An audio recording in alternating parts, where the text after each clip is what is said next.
Hi hello எல்லாருக்கும் வணக்கம். எல்லோரும் எப்படி இருக்கீங்க? நல்லா இருக்கீங்களா? எல்லோரும் நல்லா இருக்கீங்கன்னு நினைக்கிறேன். இன்றைக்கி நம்ம welcome back to our channel with Kutty with Mithi channel. இன்றைக்கி நம்ம என்ன பண்ண போகிறோம் அப்படின்னா, இன்றைக்கி நம்மளோட ரெசிபி மஷ்ரூம் பிரியாணி தான் பண்ண போகிறோம். 1 part ரெசிபி, ரொம்ப ஈஸியாக சிம்பிளாக 2-3 டிப்ஸோட நம்ம இன்றைக்கி மஷ்ரூம் பிரியாணி ப்ரிப்பேர் பண்ணலாம். ஆல்ரெடி நான் கேஸ் ஆன் பண்ணிவிட்டு குக்கர் வச்சுட்டேன். அது ஹீட் ஆகிறதுக்காக நான் வெயிட் பண்ணிகிட்ருக்கேன். அதில் நான் ஆயில் ப்ளஸ் கீ ரெண்டுமே ஆட் பண்ணியிருக்கேன். அது கொஞ்சம் சூடாகட்டும். அதுக்கு முன்னாடி நான் ஹோம்மேட் பிரியாணி மசாலா நான் எப்போயுமே வீட்டில் ரெடி பண்ணி தான் வச்சுருப்பேன். நான் வீட்டில் ரெடி பண்ணியிருக்கிற அந்த பவுடர் பாருங்கள். இதில் நான் என்ன அப்படின்னா, பட்டை, கிராம்பு, ஏலக்காய், ஜாதிபத்திரி, மராட்டி மூக்கு, இது எல்லாமே நான் மிக்ஸ் பண்ணி மிக்சியில் கிரைண்ட் பண்ணிடுவேன். இதை நம்ம இப்போ என்ன பண்ணிடலாம் அப்படின்னா ஆட் பண்ணிடலாம். இந்த மசாலா நல்லா ஃப்ளேவராக இருக்கும். அந்த பிரியாணிக்குரிய அந்த ஆத்தென்டிக் ஃபீல் கொடுக்கும் இந்த மசாலா. அதனால் நம்ம இப்போ இந்த மசாலாவை பேனில் ஆட் பண்ணிடலாம். ஆட் பண்ணிவிட்டு நல்லா அந்த கீயோட நல்லா அதை சாட்டே ஆகணும். அப்போ தான் அதோட அந்த அரோமா நல்ல ஃப்ளேவர்ஃபுல்லாக இருக்கும். அந்த பிரியாணிக்குரிய அந்த ஃபீலே நமக்கு வரும். செய்யும் போதே ஒரு நல்ல ஃப்ளேவர் இருக்கும். நம்ம ஒரு டிஷ்ஷு ப்ரிப்பேர் பண்ணும்போது அதோட ஃப்ளேவர் வர வர நம்மளுக்கே ஒரு கான்ஃபிடென்ஸ் வரும். பரவாயில்ல, நம்ம நல்லா பண்ணியிருக்கோம் அப்படின்னு சொல்லிட்டு. நெக்ஸ்ட் இன்க்ரீடியண்ட்டு நான் ஆனியன் ஆட் பண்ணியிருக்கேன். அதை நல்லா ஸ்லைசஸாக கட் பண்ணி அதை நான் ஆட் பண்ணிவிட்டு அதையும் நல்லா சாட்டே பண்ணிக்கலாம். லைட்டாக அந்த பிங்கிஷ் கலர் வர அளவுக்கு நம்ம சேஞ்ச் ஆகிற அளவுக்கு நம்ம இதை ஃப்ரை பண்ணிக்கலாம். ரொம்ப விட்டுறாதீங்க, அது கீழே அப்புறம் கருகிடும் அந்த ஆனியன். நெக்ஸ்ட்டு நம்ம க்ரீன் சில்லி ஆட் பண்ணிக்கலாம். க்ரீன் சில்லி ஆட் பண்ணிவிட்டு நல்லா ஃப்ரை பண்ணிக்கலாம். இந்த டைமிங்கில் நான் ஏன் க்ரீன் சில்லி ஆட் பண்ணியிருக்கேன் அப்படின்னா, அதோட அந்த ஸ்பைசஸ் என்ன ஆகும் அப்படின்னா, ஆயிலில் மிக்ஸ் ஆகும்போது அதோட காரமும் நல்லாயிருக்கும். அதோட அந்த ஃப்ளேவர், பச்சை மிளகாவோட அந்த ஃப்ளேவர் அந்த எண்ணெயில் மிக்ஸ் ஆகும்போது ரொம்பவே நல்லாயிருக்கும். அதனால தான் நான் இப்போ ஏன் ஆட் பண்ணுறேன். அதை ஆட் பண்ணிவிட்டு நல்லா மிக்ஸ் பண்ணிக்கலாம். கருக விட்டுறாதீங்க, மிக்ஸ் பண்ணிக்கிட்டே இருங்க லைட்டாக. அடுத்து இது நான் சில்லி பவுடர், நம்ம பிரியாணிக்கு எந்த அளவுக்கு காரம் வேணுமோ அந்த அளவுக்கு நான் சில்லி பவுடர் எடுத்து நான் தண்ணியில் 1/2 an hourக்கு முன்னாடியே ஊற வச்சுட்டு நான் இப்போ அதையும் மிக்ஸ் பண்ணுறேன். நான் இதை இப்போ மிக்ஸ் பண்ணுறதுக்கான ரீசன் என்ன அப்படின்னா, ஒன்று அந்த பிரியாணியோட கலர் நல்லாயிருக்கும், லுக் வைஸ் நல்லாயிருக்கும். இன்னொன்று என்ன அப்படின்னா, இந்த சில்லி பவுடரோட ஃப்ளேவர் நம்ம இப்போயே ஆட் பண்ணும்போது அதோட அந்த எண்ணெயிலேயே அதோட அந்த ஃப்ளேவர் ரொம்பவே நல்லாயிருக்கும். நம்ம தக்காளி எல்லாம் போட்டதுக்கப்புறம் நம்ம ஆட் பண்ணோன்னா அது அந்த பச்சை ஸ்மெல்லிலே இருக்கிற மாதிரி இருக்கும். நம்ம இப்போ ஆட் பண்ணோம் அப்படின்னா அது கரெக்டாக இருக்கும். இந்த மாதிரி ஒரு தடவை நீங்கள் ட்ரை பண்ணி பாருங்கள் உங்கள் வீட்டில் கண்டிப்பாக. இப்போ நான் என்ன அப்படின்னா, ஜிஞ்சர் கார்லிக் பேஸ்ட் ஆட் பண்ணிட்டேன். ஜிஞ்சர் கார்லிக் பேஸ்ட்டோட நான் எப்போயுமே ஆனியனும் சேர்த்து போட்டு தான் கிரைண்ட் பண்ணுவேன். கிரைண்ட் பண்ணி போடும்போது அதோட குவான்டிட்டியும் நல்லாயிருக்கும், ஃப்ளேவரும் நல்லாயிருக்கும். அதனால் நான் எப்போயுமே அப்படி தான் போடுவேன். ஜிஞ்சர் கார்லிக் பேஸ்ட் போட்டதுக்கப்புறம் நல்லா சாட்டே பண்ணிடுங்க. ஏன்னா டக்குன்னு போய் அதை அப்படியே அடி பிடிச்சி கருக ஆரம்பிச்சிடும். அதனால் அதை போட்டோடனே எப்போயுமே சாட்டே பண்ணிவிடுங்க. நல்லா கிளறிட்டே இருங்க.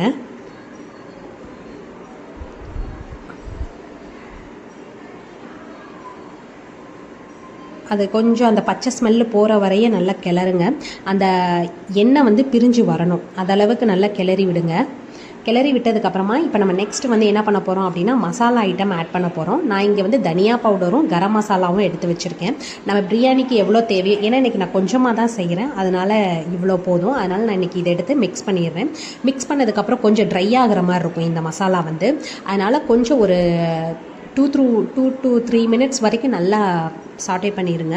சாட்டே பண்ணி அடி பிடிக்காத அளவுக்கு, ஏன்னா இது வெறும் பவுடர் ஐட்டம் தான் ஆட் பண்ணியிருக்கோம். அதனால் சீக்கிரமே அது ட்ரை ஆகிடும். அதனால் நல்லா சாட்டே பண்ணிடுங்க, மிக்ஸ் பண்ணி விட்டுருங்க நல்லா.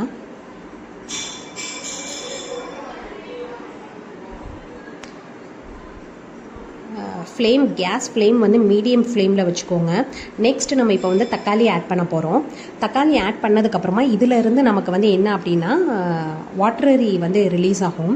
அது நம்ம எல்லா மசாலாவோடு சேர்ந்து பைண்டிங் ஆகும்போது அது ஒரு நல்ல பேஸ்ட் ஃபார்முக்கு வந்துடும். அதே மாதிரி தக்காளி வேகிற டைம் தான் அந்த மசாலா வேகிற டைம் எடுத்துக்கிறனால நமக்கு அந்த ஃப்ளேவர் நல்லாவே இருக்கும்.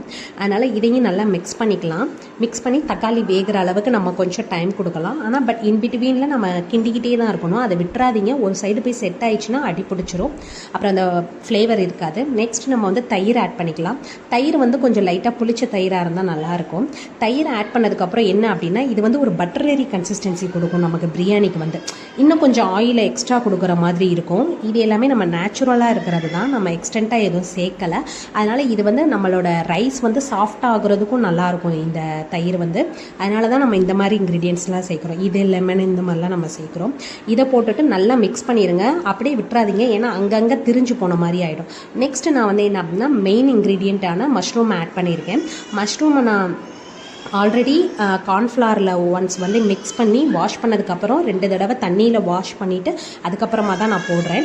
மஷ்ரூமை போட்டு நல்லா அதை பாயில் ஆகிற வரைக்கும் நல்லா அதை மிக்ஸ் பண்ணுங்கள். கொஞ்சம் அது பாயில் ஆகட்டும். மஷ்ரூமை வந்து முன்னாடியே கட் பண்ணி வச்சிடாதீங்க, அது கலர் சேஞ்ச் ஆகிடும். ப்ளஸ் டேஸ்ட்டும் வேறு மாதிரி ஆகிடும், ஒரு மாதிரி பிளாக் கலரில் ஆகிடும். அதோட டேஸ்ட்டும் நல்லாவே இருக்காது. நீங்கள் இந்த மசாலாலாம் போட்டு ஸ்டார்ட் பண்ணும்போது நீங்கள் இன்பிட்வீனில் அதை கட் பண்ண ஸ்டார்ட் பண்ணால் கரெக்டாக இருக்கும். ஏன்னா செய்கிறத கரெக்டாக செஞ்சோன்னா அதோட ஃப்ளேவர் நல்லாயிருக்கும். ஏன்னா நம்ம இதெல்லாம் செய்யும்போது கொஞ்சம் ஸ்பெஷலாக செய்யணும்னு எக்ஸ்பெக்ட் பண்ணுவோம். ஸோ அப்போ இந்த மாதிரி சின்ன சின்ன டிப்ஸஸ்லாம் நம்ம ஃபாலோ பண்ணும்போது நமக்கு அது கொஞ்சம் ஹெல்ப் பண்ணும். நெக்ஸ்ட்டு நான் வந்து ரைஸ் ஆட் பண்ணுறேன். இந்த ரைஸை நான் வந்து ஆல்ரெடி 2 டைம்ஸ் நல்லாவே வாஷ் பண்ணிட்டேன். வாஷ் பண்ணதுக்கப்புறமா இப்போ நான் வந்து அதை ½ அன் ஹவர் ஊற வச்சுட்டு அதுக்கப்புறமா தான் நான் இப்போ இதில் வந்து ஆட் பண்ண போகிறேன். ஏன்னா நீங்கள் ஊற வச்சதுக்கப்புறமா நீங்கள் வாஷ் பண்ணிங்க அப்படின்னா உங்கள் ரைஸ் வந்து கண்டிப்பாக உடஞ்சிரும். அப்புறம் நமக்கு பிரியாணி நல்லாவே வராது, அந்த உதிரியாக அந்த மாதிரி தனியாக வராது பிரியாணி. அதனால் வாஷ் பண்ணதுக்கப்புறமா நீங்கள் ஊற வைங்க. ஊற வச்சுட்டு அதுக்கப்புறமா நீங்கள் சேருங்க. நான் வந்து எப்பயுமே மசாலாவில் ஒரு 2 or 3 minutes வந்து அந்த ரைஸை மிக்ஸ் பண்ணதுக்கப்புறமா தான் நான் தண்ணி ஆட் பண்ணுவேன். ஆமாம், எனக்கு அப்படி ஆட் பண்ணால் ரொம்ப பிடிக்கும். அதனால் நான் எப்பயுமே அப்படி தான் ஆட் பண்ணுவேன். அதுக்காக போட்டு ரொம்பவும் கிண்டக்கூடாது.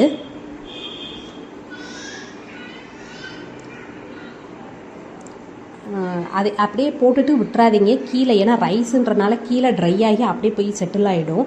அதனால் ஊடால வந்து இடையில நீங்கள் வந்து கிண்டி விடுங்க, அதை நல்லா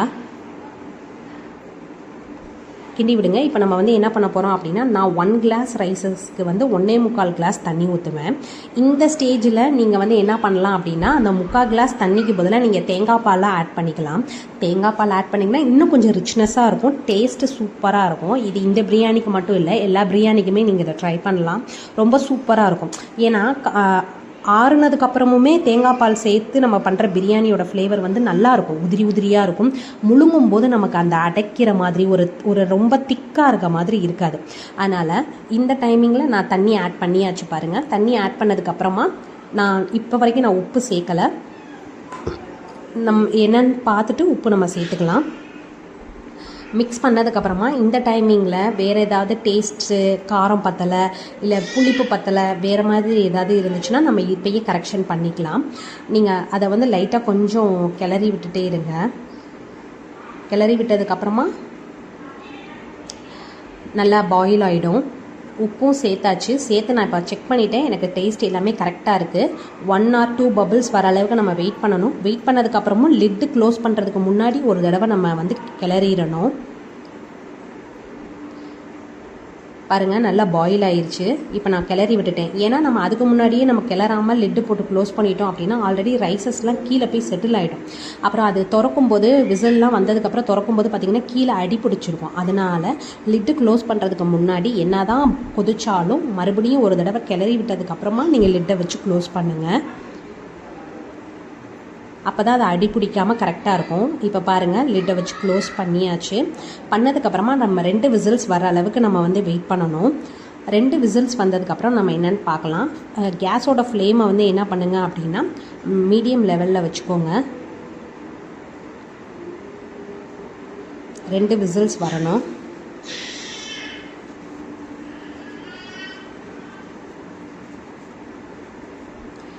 இப்போ பாருங்கள், ஃபர்ஸ்ட் விசில் வந்தாச்சு.